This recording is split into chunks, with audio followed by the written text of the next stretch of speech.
உங்களுக்கு நிம்மதி உண்டாகுவதாக, தேவனுடைய இரக்கங்கள் அதிகமாவதாக. தேவன் என்ன சொல்கிறாங்கன்னா, ஆகாய் 2:19 இந்த வசனத்தை தான் உங்களுக்கு கொடுக்குறாங்க. நான் இன்று முதல் உங்களை ஆசீர்வதிப்பேன்.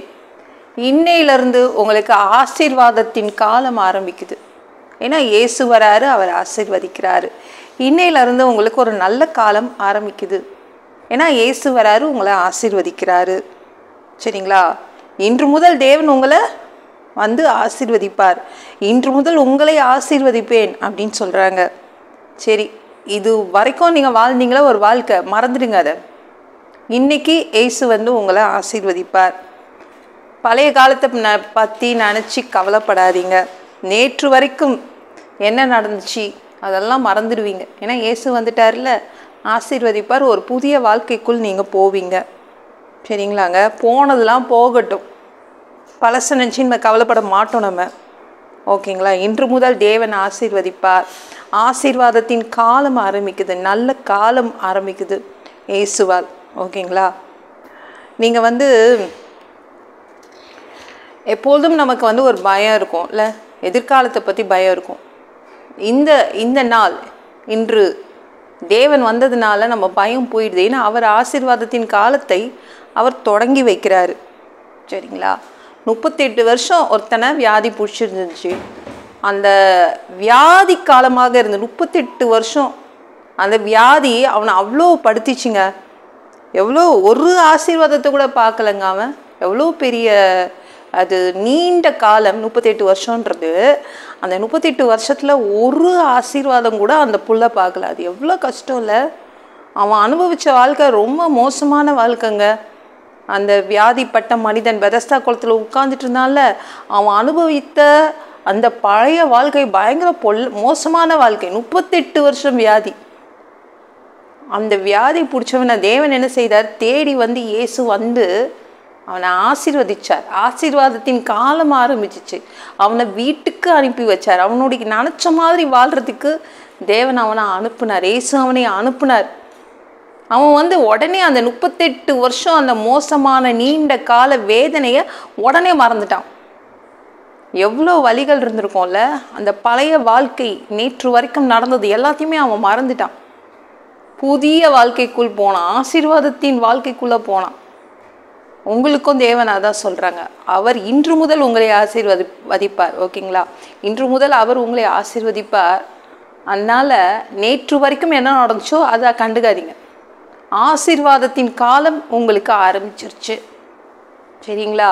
நல்ல காலம் ஆரம்பிச்சிருச்சு. கெட்ட காலம் நீங்கள் மறந்துடுவீங்க. அந்த கெட்ட காலம் இவ்வளோ நாள் இருந்தீங்க, அதை எல்லாத்தையுமே நீங்கள் மறந்துடுவீங்க. அந்த அளவுக்கு தேவன் உங்களை ஆசீர்வதிப்பார். அவர் வருவார், அவர் ஆசீர்வதிப்பார். சரிங்களா? இந்த வீடியோ பிடிச்சிருந்துச்சுன்னா மற்றவங்களுக்கு ஷேர் பண்ண மறக்காதீங்க.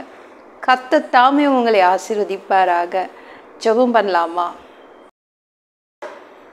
அன்பு பிதாவே, உங்கள் பிள்ளைங்க உங்கள் பாதத்தில் வந்திருக்காங்கப்பா. சாமி இரக்கம் செய்யுங்க, இறங்குங்க அப்பா.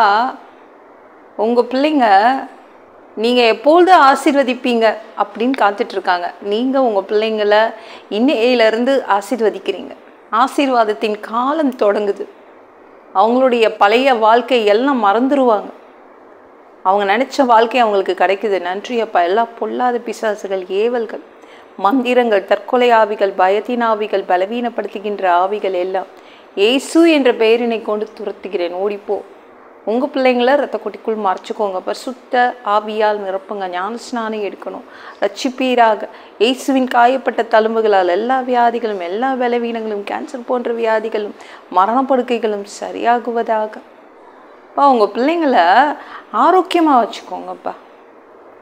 மனிதனாக பிறந்தா ஜீவ புஸ்தகத்தில் பேர் இருக்கணும். அந்த புக்கில் பேர் இல்லைன்னா அந்த மனிதனை பிடிச்சி நீங்களே தள்ளிடுவீங்க, நரகத்துக்கு தள்ளிடுவீங்க. அங்கெல்லாம் எங்களால் வாழ முடியாதுப்பா. தீ எரிகிற இடத்துல எப்படி வாழ்கிறது? எங்களை பரலோகத்துக்கு அனுப்புங்க. நாங்கள் பரலோகத்துக்கு வர்றதுக்கு ரொம்ப ரொம்ப ஆசைப்படுறோம்ப்பா. எங்களை அடித்து உதச்சி திருத்தி எங்களை பரலோகத்துக்கு உள்ளே விட்டுருங்கப்பா. கழுவப்படாத பாவங்களை உங்கள் திரு ரத்தத்தை கொண்டு கழுவி எங்களை பரலோகத்துக்கு உள்ளே விட்டுருங்கப்பா. ப்ளீஸ்ப்பா.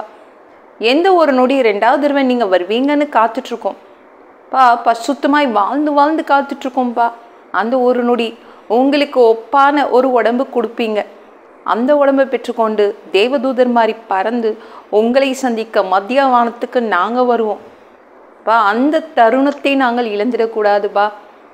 பரிசுத்தமாய் வாழ்வது மனிதர்களால் கூடாது. நீங்கள் உதவி செய்யுங்க நாங்கள் பரிசுத்தமாக வாழ்கிறதுக்கு.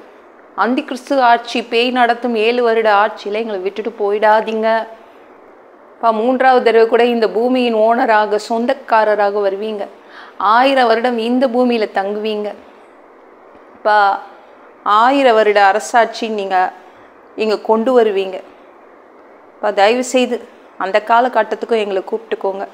எல்லாவற்றையும் ஒப்பு கொடுக்குற இயேசு மூலம் ஜெபம் கேளும். ஆமென். நாளைக்கு பார்க்கலாம்.